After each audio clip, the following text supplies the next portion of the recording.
This will be a short tutorial, I think, because you may be able to tell I'm kind of losing my voice. I have a cold. But Adobe introduced a new feature to Adobe Illustrator yesterday that I want to show, and I'm just playing around with it and getting the feel for it right now. It's in Recolor Artwork, so I've selected my art. I'm clicking on the Recolor Artwork button, and when the panel opens, you can see that we have a new tab here, Generative Recolor. Now, this is a beta feature, so it's under development, and it's going to learn from what we do with it. Adobe specifies that this is for non-commercial use only, and it works in English language. All right, so I've clicked on that, and I still have my art selected. You don't see the lines anymore, just like in the regular Recolor tab. And then I can begin by using these sample prompts here to generate variations, and we can see those variations here. Each time I generate using one of these sample prompts or by typing in here and I click generate or hit the enter key, I'm going to have 4 new versions here. So I can kind of click on these just to see if I like any of them. And that one I kind of like, but the rest I don't. So what I want to do is use this little options menu here to, let's see, is that the one I like? Kinda.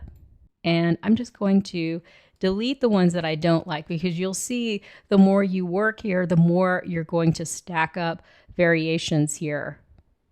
And so it's helpful to do that. So let's say, is this the one I'm on? Nope, I deleted that. Okay, see, this is really a good learning experience here. If you can actually delete that prompt and then find out that you don't have it. But you can use the undo button here to sort of page back through them. Now, I don't have the variations I can get back to here, but at least I found maybe one that I like. And in this case, let's say this is one that I want to save. Then what I need to do is exit just by clicking anywhere else to exit Recolor Artwork.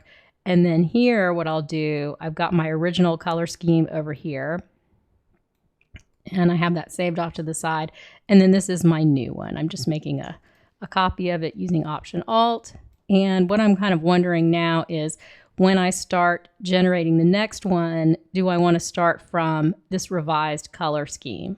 Something tells me I'd rather start from the original color scheme, but for the sake of time, I'm just going to start from this new color scheme. Okay, so back in Generative Recolor, I'll click a sample prompt to add 4 variations, and I'll use another sample prompt here just to show some more here. So we now have 8. See if I like any of these. Now, another thing that you can do, I'll start another one here. So I'll come over. Oh, that one's kind of interesting. All right, I'll start over, and let's do this one. Birthday party. And hit enter, see what we get. So now I have another 4 here. So you can see when you hover over these, the names are showing up. Here's the current one. It's Terracotta Desert, Terracotta Desert. So that's one way to sort of tell them apart. But another thing that I like to do, oh, that's really fun. Another thing I like to do is just come through and delete these, the ones that I don't want to use.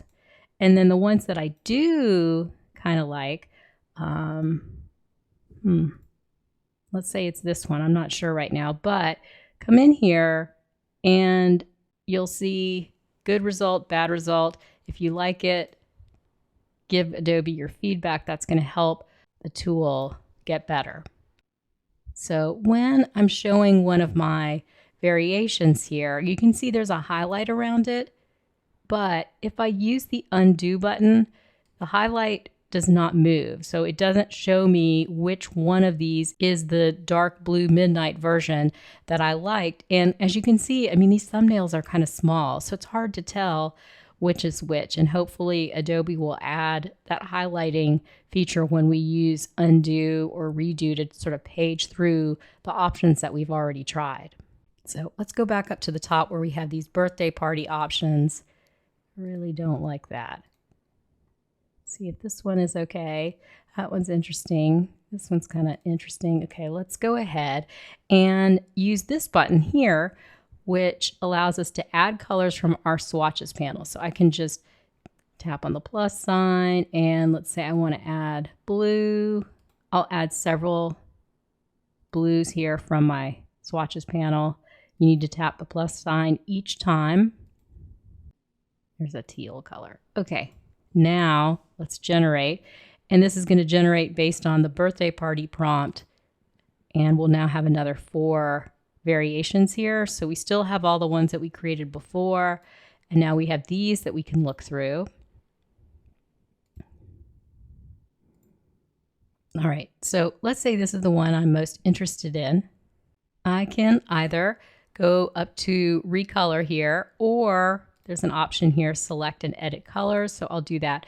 Either way, it takes us into this panel here where we have the color stops on the color wheel, and I'll unlink them. And from this perspective, it's going to be really hard to find, like if I want to change Godzilla's color there, I mean, I see some candidates here, but I just have to keep grabbing, and this is not going to be very efficient. Look, I found it. Okay, let's go back. I don't even know where to find that again. So in this case, you know, for individual colors that you can see, it makes sense to come over here and work with these. But if you don't, and I have to lengthen my window here because this panel is so long now, I'm going to have to go to advanced options. And when I do this, I'm looking for this Godzilla color, you know, kind of by eye. But I also have this button here that allows me to locate colors. So I'm going to turn it on, and then I'll start clicking on these teal colors here. And now I found the body color. All right, so it's got a highlight around it. So I have it selected. I need to turn this off. And one thing you have to remember here is in this advanced options, or the old part of the panel, you don't have that undo button. All right, so it's just something to be aware of here. But look, I'm going to just saturate this color more, darken it more. Let's say I just wanted to be really dark like that. And then from here, it looks like I can click on Generative Recolor to go back. Let's try that.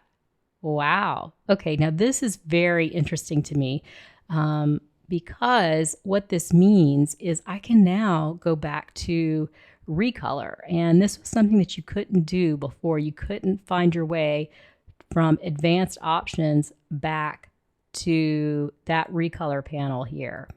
But now you can in a sort of roundabout way. But that's actually really interesting to me. Okay, so I went back to Generative Recolor.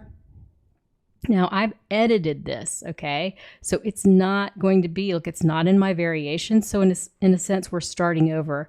So that's something that happens if you go from advanced options back into Generative Recolor. You lose the history of variations and that sort of thing. However, you can, as we saw before, let's say I'm going to add another variation here and select this one and then choose select and edit colors, or just go back to the Recolor panel.